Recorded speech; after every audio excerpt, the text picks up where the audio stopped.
tank. He's good at setting traps. Has crazy power that he believes in. He has a great chin too because he's a guy. He'll let you get out punches and he'll still be coming at you. And then once he catches you, it's a wrap. All-time greats. Crawford's one of the best switch hitters, I think, since Marvin Hagler, and one of the most skillful boxers alive.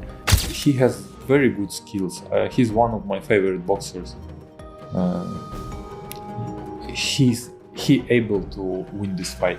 Terence Crawford's incredible training for the Canelo fight left Errol Spence speechless. Errol recognized Crawford's superior skill set and ring IQ after sharing the ring with him. Errol was astounded by Crawford's speed, accuracy, and deft footwork when he watched his recent training. Terence appeared to be a moving monster, laser-focused, sharp, and explosive. Canelo cannot undervalue the threat posed by Crawford.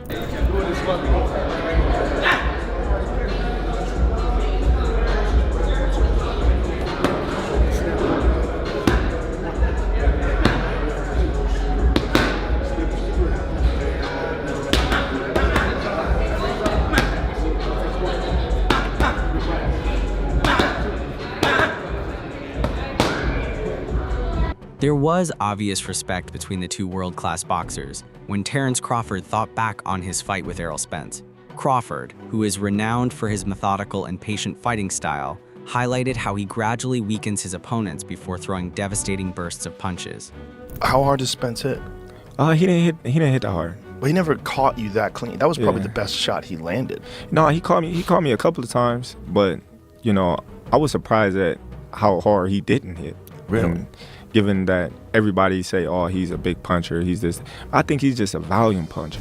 I think he just wears opponents down, just wear them down. I don't think, he has a one-punch knockout. He have power, but it's not like, boom, sleep. I think it's like, bam, oh, boom, boom, boom, boom. And then he just wear you down. Right, yeah. That is a difference, right? Because if you look at his career, you never seen him, knock nobody out with one punch. You never see him, dropping nobody with one punch. You already see him, wearing them down. That's why he goes so hard to the body, because he want to wear you down. Then once you get tired and once your body start weakening, everything start weakening. And those little punches that wasn't hurting start hurting. In his analysis of the possible Canelo versus Crawford bout, Chris Algieri emphasized Crawford's mental toughness and pointed out that, in contrast to Canelo, he has never been bossed. Algieri highlighted Crawford's focus and flexibility while recognizing Canelo's size advantage and crowd-driven motivation, describing it as a battle between the unstoppable force versus immovable object. Canelo's strength at 168 pounds gives him the advantage stylistically, but Crawford's unbeaten mindset adds interest.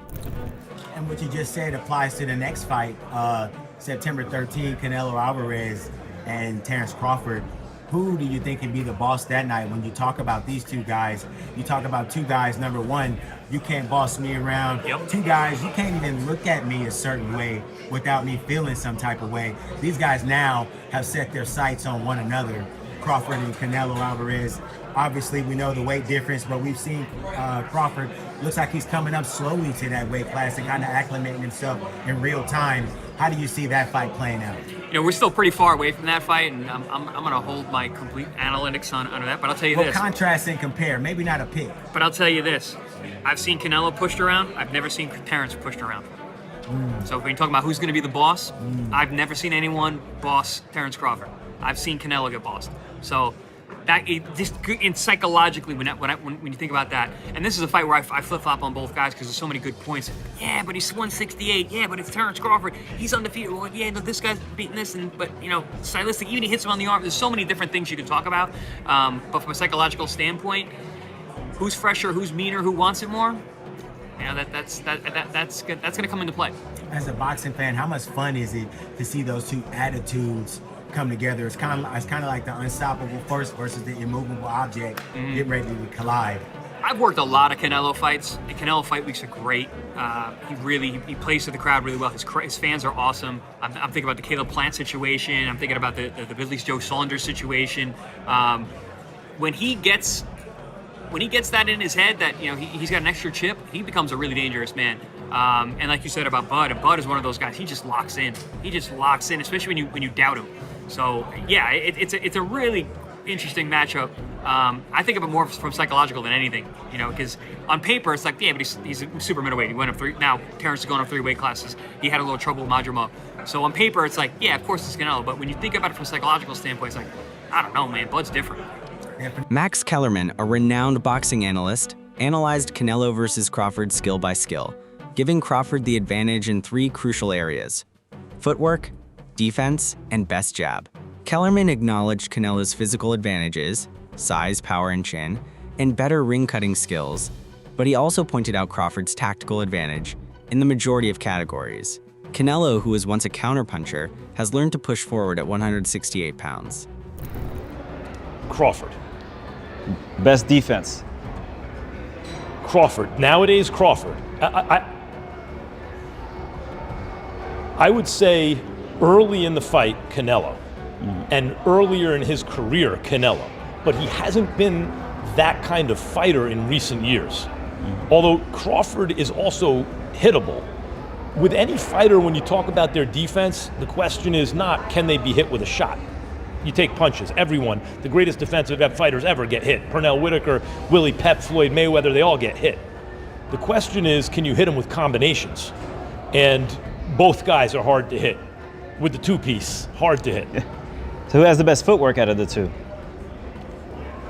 In terms of cutting off the ring, last fight notwithstanding, Canelo has gotten much better at cutting off the ring. But, you know, early in his career, he had a problem with that and was much more comfortable counterpunching. But overall, I have to say Crawford. If you go down the list and ask me about tactical advantages, most of them are Crawford. What Canelo has is size, and as a result, physical strength and punching power. Canelo also has a great chin. But in terms of, if you want to go skill for skill, especially the recent version of Canelo, who's had to turn into a seek and destroy guy, who had to learn as his career went on to cut off the ring and not just follow guys around. Like Lara, Trout, Floyd, he followed those guys around. He had trouble because he's really a natural counterpuncher who wants you to come to him. But in recent years at super middleweight, he's gotten really good at cutting off the ring. Again, last fight notwithstanding.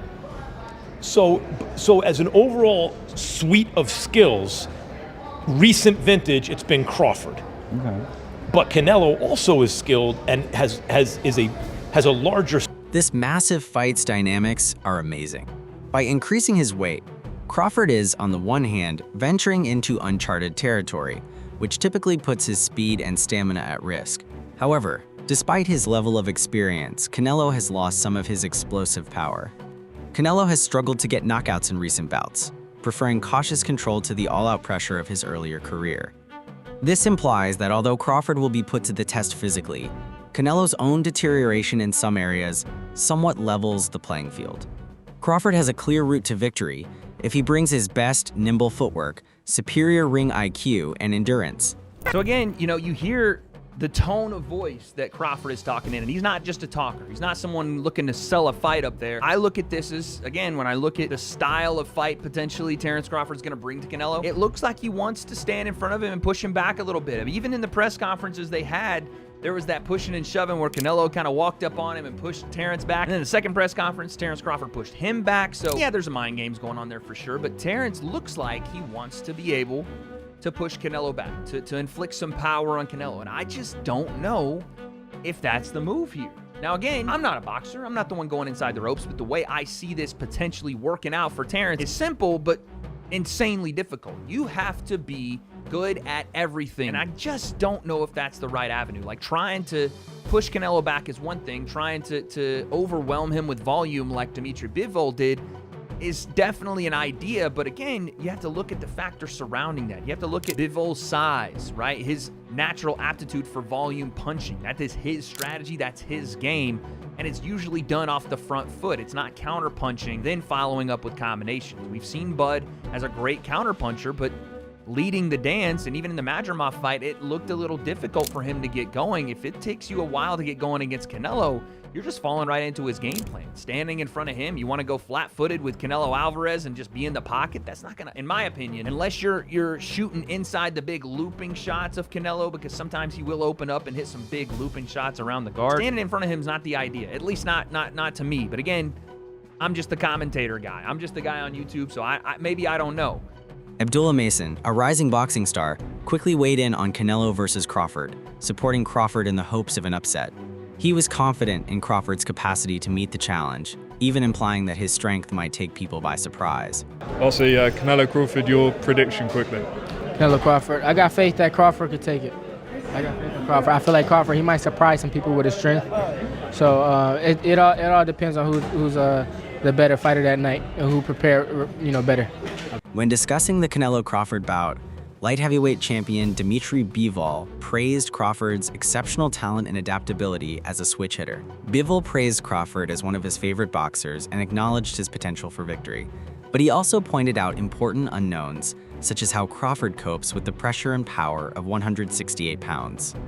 He highlighted that fight night factors, training camp adaptation, will be crucial and pointed out the notable size difference. Or not. But then I saw him in Dubai maybe a month ago. I saw him. He's big, and he has very good skills. He's one of my favorite boxers. He able to win this fight. But there is a lot of but, and even not but. There is a lot of things, small things, which we don't know how he will deal with this. He need to get used to the power and pressure of 168 because it's different, big difference, to be honest. Maybe he will get used to it, and how he will be feeling himself on the same day when he will fighting, how his training camp will go on, a lot of things. But he's able, he has good skills, he's awkward, he can use two boxing stance. It gives him benefits, of course. I was at that same event in Dubai just before Christmas, and I saw him too, and I thought exactly the same thing, which is that he is quite big. Yeah. Size obviously is important. Jamel Charlo stepped up from super welterweight to super middleweight to box Canelo, and it didn't work at all for him. But Crawford is, he's one of the best fighters in the world, isn't he? I mean, obviously you rate him very highly. Keith Thurman, a former welterweight champion, offered his cautious assessment of the Canelo-Crawford bout, highlighting the enormous challenge while recognizing Crawford's skill. He underlined that Crawford would require meticulous planning, including meditation, high-altitude training, tactical expertise, and even biohacking to counterbalance Canelo's strength and size. Thurman described it as a steep but manageable uphill battle, emphasizing the significance of Crawford moving effectively with extra weight and outwitting Canelo in exchanges. I don't want to say it's impossible for my boy Crawford, but it's one of those things where if he really wants to win against Canelo, he's going to need to do everything. You're going to need to run uphill. You're going to need to train in high altitude. You're going to need to do every little thing that gives you that, athletic edge, and lots of pre-fight meditate. You got to see victory before the victory manifests. Whether I'm going to set the trap, he's going to want to counter me, and so I'm going to counter his counter. I don't want to say it's impossible for my boy Crawford, but it's one of those things where it needs to be planned out, trained out, and methodically, delivered on a fight night. And then the other thing is how athletic is he going to move with the extra weight on top of him. So, like I said, it's just very important to train to have the best camp that you can have, the high altitude, get all that oxygen, and just use all those little biohacking things to your advantage to make an upset. Joe Rogan, who was joined on his podcast by comedian and boxing enthusiast Mike Vaon, gave Terence Crawford high marks. Rogan praised Crawford's exceptional abilities, work ethic, and mindset, calling him a great and dangerous athlete. He added that in addition to being a challenge, the Canelo fight presents Crawford with enormous financial and legacy opportunities. Terence Crawford is arguably one of the greatest boxers alive today, Rogan said bluntly, emphasizing that this moment could solidify his place among the all-time greats. Terence Crawford outlined his approach to the impending match in his own words. He freely acknowledged the size difference and acknowledged that Canelo might attempt to wear him down with pressure and weight advantage. Crawford, on the other hand, was composed and assured, saying he is ready for anything. This mindset demonstrates both psychological and physical maturity. He doesn't underestimate Canelo. He supports his capacity for adaptation while acknowledging the challenge. Crawford is a dangerous and astute fighter because of this combination of humility and self-belief. He's good at setting traps, has crazy power that he believes in, and has a great chin too because he's a guy, he'll let you get out punches and he'll still be coming at you, and then once he catches you, it's a wrap. All-time greats. Crawford's one of the best switch hitters, I think, since Marvin Hagler, and one of the most skillful boxers alive.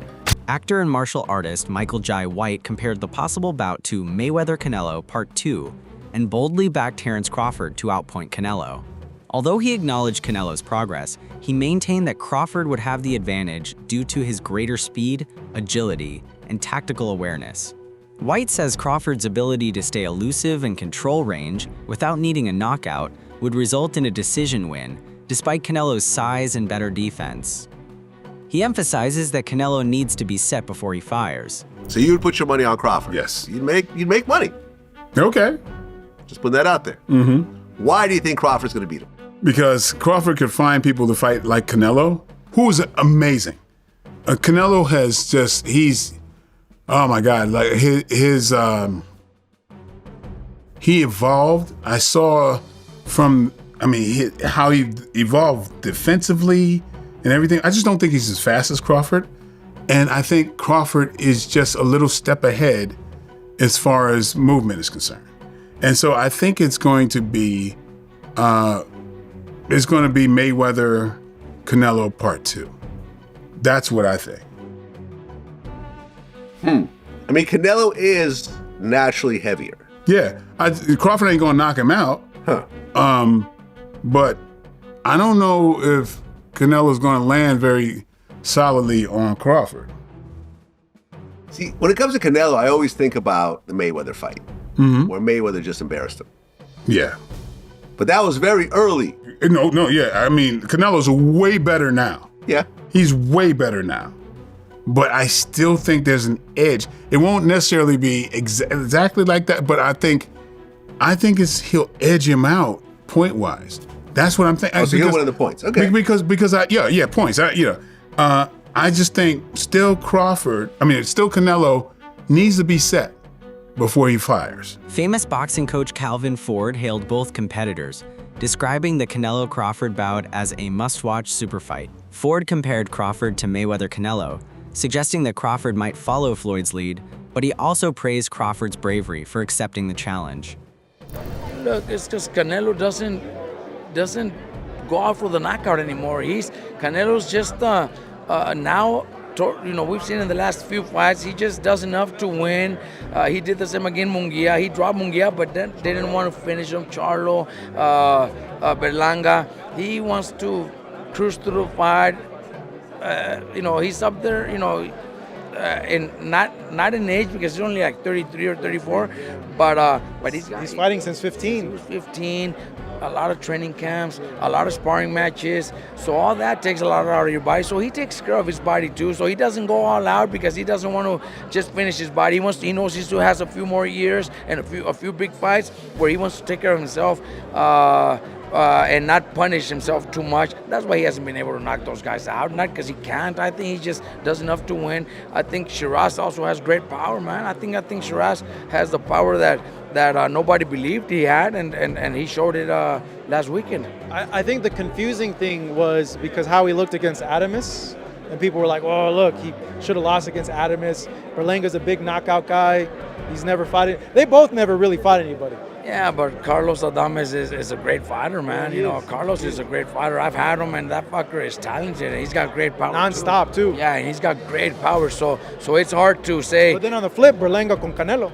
Yeah, but Shiraz fought Adames, who is very talented, and even though most of us thought Adames pulled it off.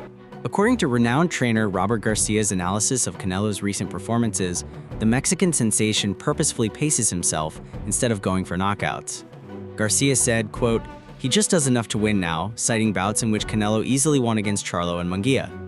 He knows he has more big fights left, Garcia said, acknowledging Canelo's strength but attributing his conservative style to protecting his body after 19 years of pro-war activism. Fight fans, that's it for today. For the most recent breaking news, stay tuned to Boxing Hub.